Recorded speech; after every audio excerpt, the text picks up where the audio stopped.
24 de agosto de 1944. Tarde cerrando. Carretera de Chartres a París. Un rugido metálico recorre la calzada. Una columna interminable de tanques Sherman, half-tracks y camiones avanza levantando polvo y olor a gasolina. En el costado de uno de los primeros vehículos blindados, un nombre pintado a mano en blanco: Guadalajara. Dentro, muchos de los hombres no son franceses de nacimiento, son españoles republicanos que perdieron una guerra, cruzaron los Pirineos como refugiados y ahora van en primera línea hacia París con la Cruz de Lorena pintada sobre las estrellas blancas de Estados Unidos. Detrás de ellos, un oficial alto, delgado, con bigote fino, mira el mapa apoyado sobre la torreta de su tanque de mando. Se llama Philippe de Hautecloque, pero el mundo de la guerra lo conoce con un solo nombre: Leclerc. Mientras la columna se acerca a la capital, él sabe algo que la mayoría de sus hombres todavía no sospecha. La ruta hacia París no empezó en Normandía. Empezó 4 años antes, en el momento en que Francia pareció morir. Junio de 1940. Francia, la potencia que había resistido 4 años en la Gran Guerra, se derrumba en cuestión de semanas ante la Wehrmacht. En París, columnas de refugiados llenan las carreteras. En Compiègne, en el mismo vagón donde Alemania firmó su rendición en 1918, ahora es Francia la que firma el armisticio. La mayor parte del ejército acepta el fin. Nace el régimen de Vichy, que promete orden a cambio de sumisión. Pero unos pocos se niegan. En Londres, un general casi desconocido habla por la BBC. Charles de Gaulle llama a continuar la lucha. Y lejos de Europa, en el África ecuatorial francesa, un oficial de caballería herido en 1940 decide que la derrota no es el final. Es Leclerc. En 1941, en el oasis de Kufra, en pleno desierto de Libia, ese oficial reúne a un puñado de hombres, tiradores africanos de Chad, legionarios, marineros, mecánicos. Allí, tras una victoria improbable contra una guarnición italiana, formula un juramento. Promete que sus tropas no depondrán las armas hasta que la bandera francesa vuelva a ondear en Estrasburgo. París, aunque no lo diga en voz alta, está implícito. A partir de esos pequeños grupos, coloniales, exiliados, marineros que escaparon de puertos ocupados, pilotos que cruzaron el canal para seguir volando, se irán formando las fuerzas francesas libres. No representan a toda Francia, pero sí a la parte que no acepta la rendición. Tras la Operación Torch en 1942, cuando los aliados desembarcan en el norte de África, el pequeño núcleo de Leclerc se transforma. La guerra cambia de escala. Los estadounidenses traen algo que los franceses libres no tenían: material en cantidades industriales. En 1943 se inicia la creación de la Segunda División Blindada, la Deuxième Division Blindée, la Deuxième DB, bajo el mando de Leclerc. Se organiza según el modelo de una división acorazada estadounidense, equipada casi completamente con material americano: tanques M4 Sherman, cazacarros, half-tracks, jeeps, camiones. Lo que no es americano son los hombres. En sus filas se mezclan franceses metropolitanos que han logrado escapar, voluntarios llegados desde colonias de África del Norte y del África subsahariana, soldados de la Legión extranjera y un contingente significativo de españoles republicanos que, tras perder su guerra en 1939, han decidido continuar la lucha contra el fascismo bajo bandera francesa. En total, la 2MDB reúne miles de hombres y más de un centenar de tanques y vehículos blindados pesados. Es una división francesa, con corazón y músculos logísticos estadounidenses y sangre que viene de medio mundo. En la primavera de 1944, la división cruza de África a Inglaterra.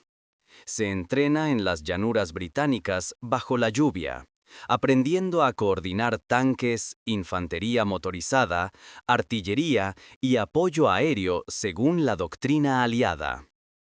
Mientras tanto, en Londres, De Gaulle negocia algo que para él es esencial. Cuando llegue el momento, la liberación simbólica de París no puede ser obra exclusiva de estadounidenses o británicos. Tiene que haber una gran unidad francesa en primera línea. Esa unidad será la 2DB. 31 de julio de 1944. La 2DB desembarca en Normandía, en la playa Utah, integrada en el tercer ejército del general Patton. La división no combate como un cuerpo independiente. Vive y muere conectada a la vasta maquinaria logística americana. El combustible que devoran sus Shermans viene de depósitos abastecidos por convoyes interminables de camiones. Los proyectiles de artillería y las raciones llegan por los mismos puertos y carreteras que alimentan a las divisiones estadounidenses. Sin esa red, la división de Leclerc sería solo una fuerza simbólica. Con ella, se convierte en un puño acorazado real. En Normandía, la segunda DB aprende rápido. Lucha en el bocage, esos campos cerrados por setos y muros donde cada camino puede esconder un cañón antitanque alemán. Pierde hombres y vehículos en emboscadas, avanza pueblo a pueblo, granja a granja. Participa en el cerco de Falaise y en la persecución de unidades alemanas que se retiran desordenadas hacia el este. Los nombres de las localidades normandas empiezan a mezclarse con los que ya están pintados en los blindados: Coufra, Fez, Abidjan. Ahora se añaden Argentan, Alençon. Pero mientras la división avanza por los caminos de Francia, en la retaguardia política se abre otra batalla: ¿qué hacer con París? El plan estratégico aliado tras la ruptura del frente en Normandía no ponía a París como objetivo inmediato. Eisenhower y su Estado Mayor temían un combate urbano largo, costoso en vidas y en suministros. La idea era rodear la capital, dejarla aislada y seguir hacia el Rin. Pero París no está hecha de líneas en un mapa. El 18 y 19 de agosto de 1944, la ciudad empieza a moverse por sí misma. La policía parisina se declara en huelga y ocupa la prefectura. Las organizaciones de la resistencia, las FFI, las FTP, los gaullistas, los comunistas, levantan barricadas. Hay tiroteos con unidades alemanas, huelgas en fábricas, trenes detenidos. Dentro de la ciudad, el general alemán Dietrich von Choltitz, gobernador militar de París, recibe órdenes directas de Hitler: resistir hasta el final y, si es necesario, destruir la ciudad. Puentes, monumentos, centrales eléctricas, todo debe ser volado antes de caer en manos aliadas. Fuera de la ciudad, De Gaulle comprende que un retraso puede ser fatal, tanto militar como políticamente. Si la resistencia es aplastada, la liberación llegará tarde y quizás de manos solo estadounidenses. Si París se descontrola, la imagen de Francia en la posguerra queda en entredicho. De Gaulle, Presiona a Eisenhower. Le pide, casi le exige, que una gran unidad francesa entre en la ciudad. La lógica militar cede ante la política y el símbolo. La orden finalmente llega. La 12DB recibirá la misión de entrar en París. Leclerc no lo duda. Ordena a sus grupos tácticos, subconjuntos de la división con tanques, infantería y artillería, que preparen una marcha forzada. La ruta hacia París se convierte en una carrera contra el tiempo, el combustible y las decisiones de un general alemán que podría, en cualquier momento, ejecutar las órdenes de destrucción. 24 de agosto. Al caer la noche, Leclerc sabe que la mayor parte de su división está aún lejos de las puertas de París, pero no puede esperar. Forma una punta de lanza, el grupo táctico del coronel Villot, con elementos del regimiento de marcha del Chad y de los regimientos de tanques. En primera línea va la 9ª Compañía de Infantería Motorizada, conocida simplemente como la 9.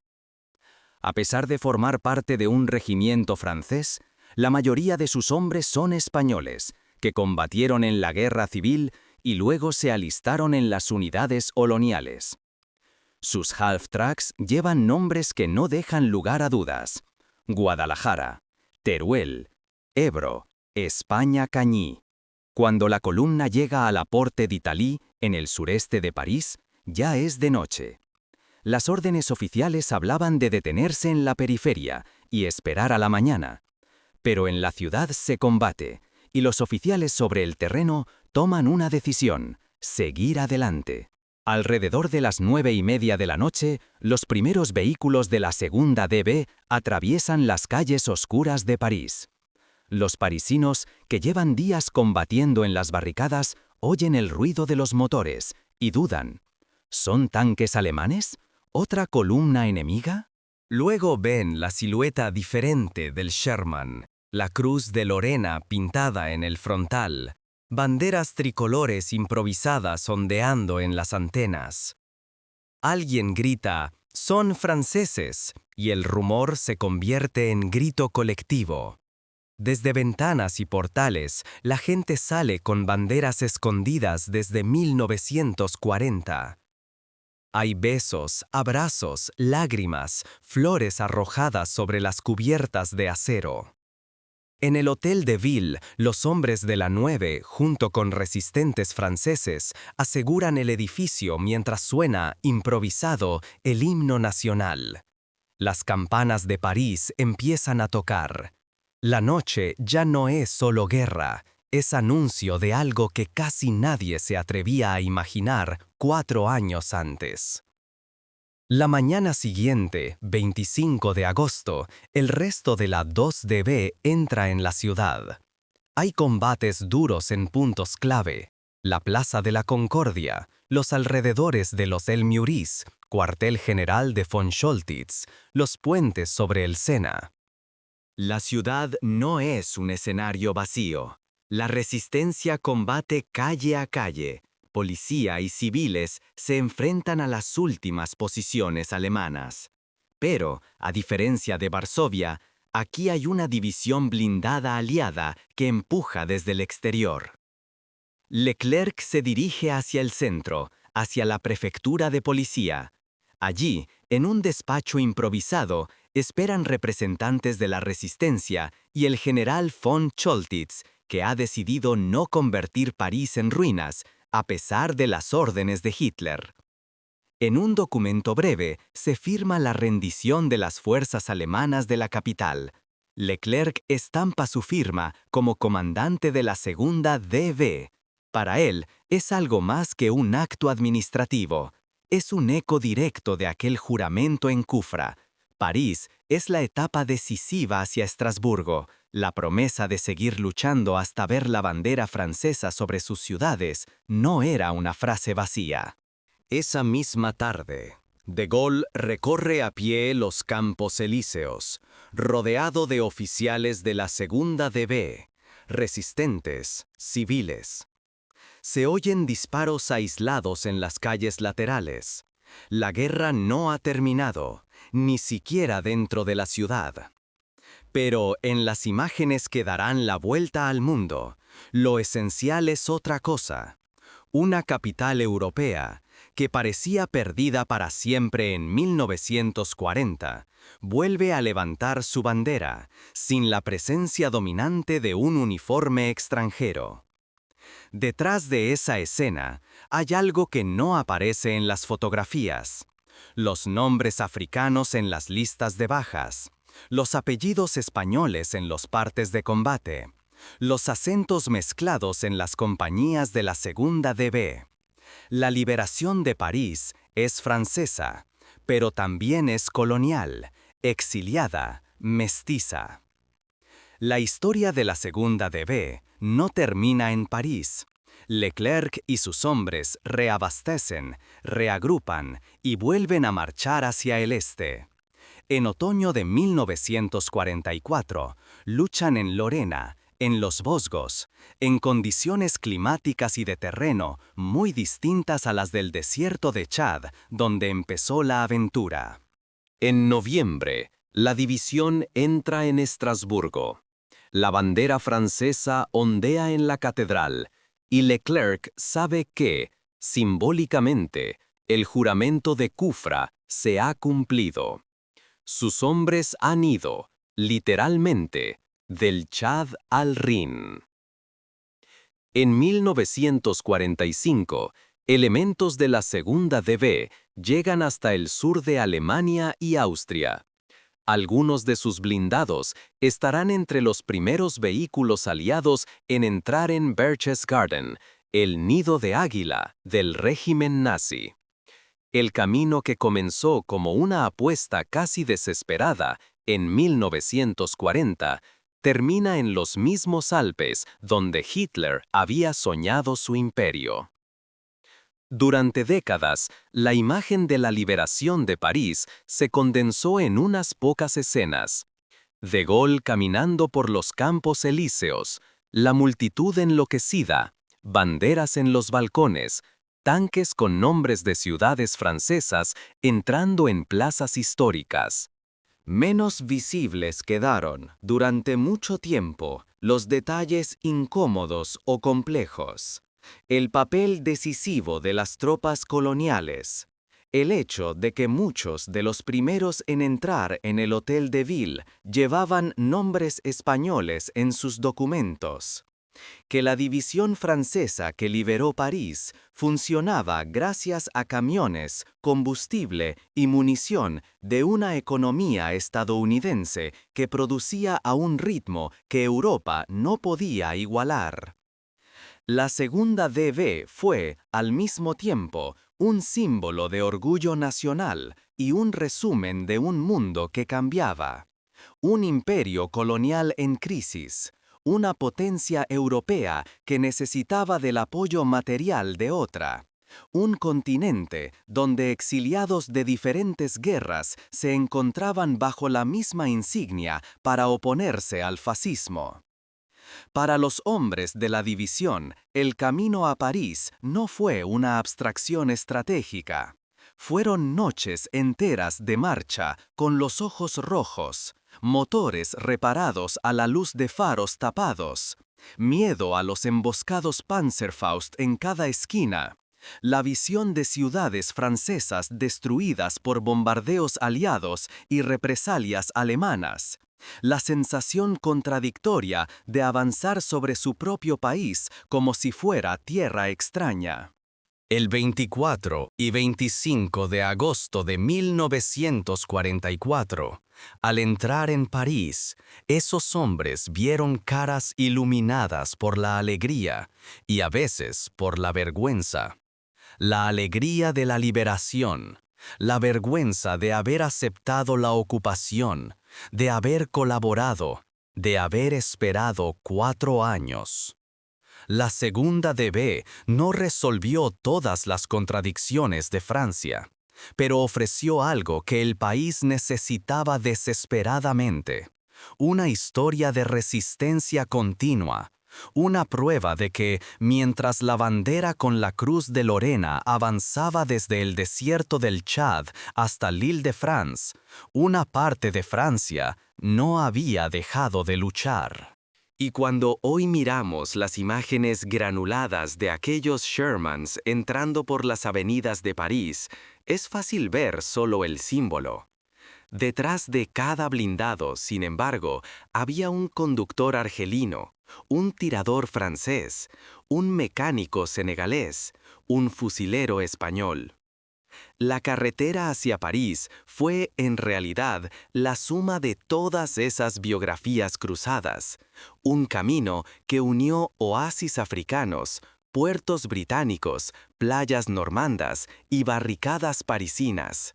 Un camino que demostró que, incluso en la guerra más industrial de la historia, la diferencia final la marcan todavía seres humanos muy concretos: los hombres de la Segunda DB, que cumplieron un juramento nacido en el desierto y lo sellaron, 4 años después, entre las campanas y los disparos de una ciudad que volvía a ser libre.